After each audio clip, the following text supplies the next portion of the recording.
Or we'll just But I think it's time to talk a little combine. Yeah, the combine. You actually want to talk combine with me? Well, not that I want to talk combine, but I feel like there's some stories coming out of the combine right now, leading up to the combine, that are noteworthy. Okay. Like one I've been saving. I almost wanted to mention it yesterday, but then Mike was here, and I know he's not big into the college football realm. But how big a deal do you think it is that Marcus Lattimore is bringing Dr. James Andrews, probably the world's most famous doctor at this point? I mean, he just is known everywhere, to the combine to show his progress from his second ACL tear. I think that it shows you that Marcus Lattimore wants to prove to people that he's very confident in his knee and that he is ready and willing to, or not ready and willing, but ready and able. The anonymous is Martinez. Oh, shout out to Martinez. Love when he joins our chat room. Always a fan. So, anyway, where was I trying to go? Oh, bringing Dr. James Andrews to the NFL Combine to show teams the progress in his knee.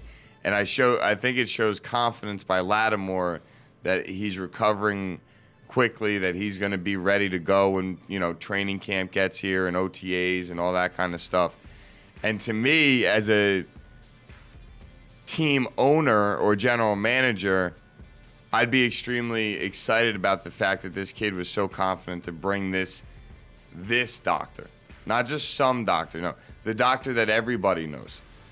But do you also think it's a play on the doctor's part? Because Andrews has a book coming out. And it's just funny how the book's coming out and all of a sudden now his name's being talked about. Think there's any correlation there that maybe he's just trying to use a little publicity to get his book going? I can't say that sounds very far-fetched, my friend. I really can't. When you really think about it, this man is a doctor, and his number one priority is his clients. But at the same time, man's worth a lot of money, and most guys that are worth a lot of money always try to figure out ways to make more money. Or they're really good at knowing how to make money, so they continue to capitalize on their ability to make money. So to go there and, have the book coming out. And now, do you know when the release date of this book is? I do not know the exact release date of the book.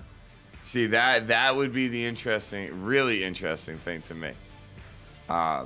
Because if, say, the release date of the book is a week after the combine comes out or is over with, that's a little ironic. Now, if it's like a year from now, I don't think it has anything to do with anything.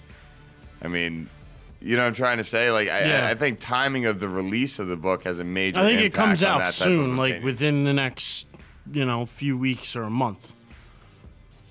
Okay. So this is... maybe even sooner than this that. could almost be correlated with each other. Yeah. Just heard it mentioned. I heard it thrown out there, so I figured I'd throw it out at you.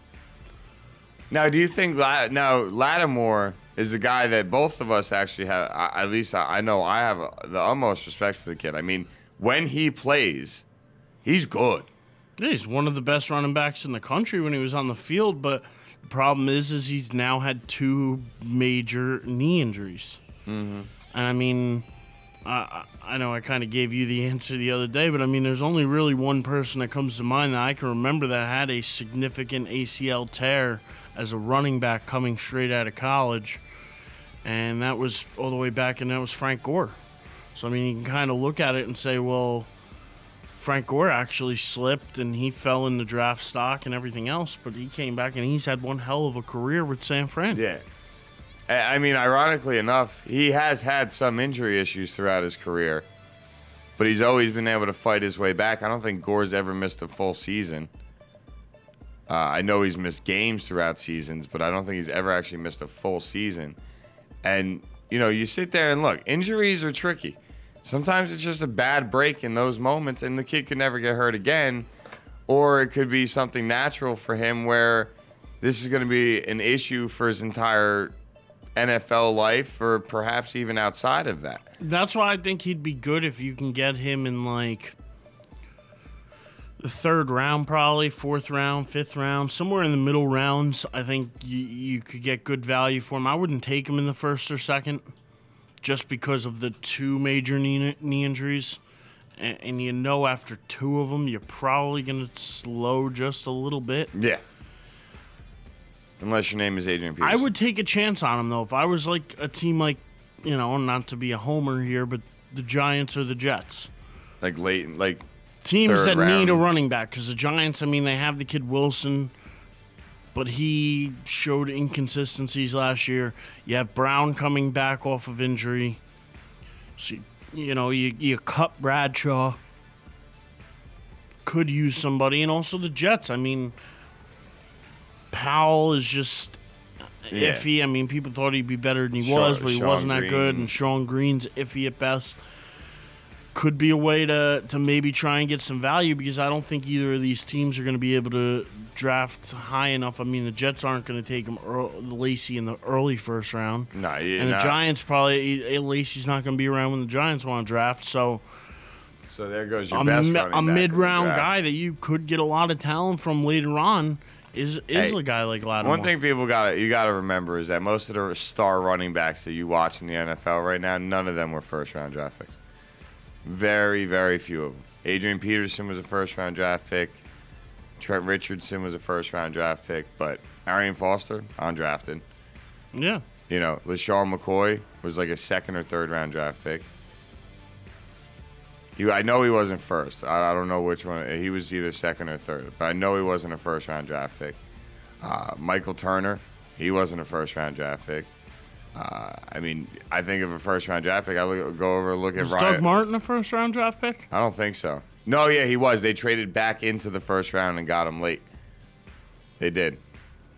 They actually, they traded back in front. They actually jumped in front of the Giants and got Doug Martin. And then that's why the Giants took Doug Wilson. Is it Doug Wilson? No. David Wilson. David Wilson. I'm looking at the hell. I knew it started with a D. Anyway. Look, I don't think that's why running back's value is not what it used to be, unless you're a freak of nature like an Adrian Peterson or more recently Trent Richardson, who got drafted in the top 5 last year. You need to be a very, very special type of running back to go in the top 5 or 10 draft picks. You need to be pretty damn special to go in the first round, period. And then after that, all you got to do is get yourself a job. Be good enough to get on a team. That's it. Go to try. Even if it's not drafted, you go to tryouts. You do whatever you got to do. Get yourself on the team. Look at Arian Foster. I mean, the man is a monster now. Got his $8 million a year contract last year. The guy went from nothing to something. And that is the bottom, especially as a running back. All you got to do is get on the team and show what you can do better than the other running backs that are on that roster. Because they're going to keep at least 3 of you guys. And you better be able to play special teams. And that's where Lattimore could be in trouble. 2 more notes coming out of the Combine, too. One is the guy who's actually number 1 on Mel Kiper's big board of, his top prospects. Linebacker Javaris Jones, coming out of Georgia, is not going to participate in the Combine. See, I think that's the worst part about the Combine. I think if you get an invitation, you should have to do everything. And if you're not going to do everything, you shouldn't even go. If you're a top prospect like that, and you don't want to perform... I know this is something we could talk about, too. Maybe, I just looked down at the time. I can't even believe how fast time's flying today. It's Friday, baby. I do want to bring that issue up of making guys go to the Combine and the way the Combine is going to be run, because the NFL is trying to change some stuff. But before we do that also, do you see it as a problem? Do you think his draft stock will drop? I mean, he is a top-rated linebacker anyway. I don't really see his draft stock dropping. As long as his pro day goes the way most pro days go, because let's be serious, pro days are pretty much a scripted audition of like, we're gonna let you do everything you do really well, and have you show everybody why you do these things really well. Yeah. As long as his pro day goes the way you would expect it to go, then I don't think his draft stock takes a hit. Okay. I mean, he's still got to go through his interviews and physicals and stuff with the teams. The interviews are the only thing I think that would hurt his draft stock more than anything. And I'm not saying that because I think he's a troubled kid or he might say stupid things. I'm just saying if that's all you're participating in at the combine, you're probably looking at getting grilled even more. Like, I think Matt Barkley's going to get grilled hardcore. That kid, the Honey Badger. Matthew. Yeah, he's going to get grilled hard. But at the same time, I think he's kept himself out of trouble, and that'll really help him.